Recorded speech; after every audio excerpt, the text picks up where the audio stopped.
तर लाडक्या बहिणींसाठी मोठी खुशखबर, मोठी आनंदाची बातमी. लाडक्या ताईंनो, 2 हप्ते एकत्रित येण्याची शक्यता वर्तवल्या जात आहे. जून आणि जुलैचे 2 हप्ते एकत्रित येण्याची शक्यता वर्तवल्या जात आहे. लाडक्या बहिणींना 3000 रुपये मिळण्याची शक्यता आहे. तर लाडक्या ताईंनो, आज जूनचा महिना पूर्णपणे संपून गेलेला आहे.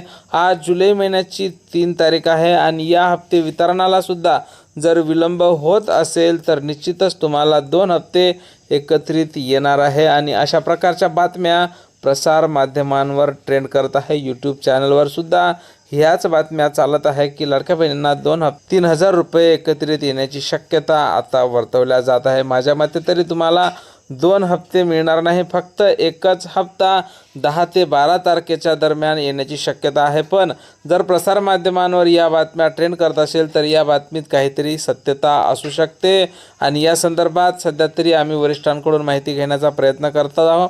जशी काही नवीन माहिती, नवीन अपडेट आपल्याकडे उपलब्ध होईल, सर्वप्रथम त्या संदर्भातला व्हिडिओ तुम्हाला आपल्या चॅनलवर पाहायला मिळणार आहे. त्यामुळे तुम्ही नवीन असाल तर नक्कीच आपल्या व्हिडिओला लाईक करून चॅनलला सबस्क्राईब करा. भेटूया पुढच्या एका नवीन व्हिडिओमध्ये महत्त्वपूर्ण माहितीसोबत. जय महाराष्ट्र.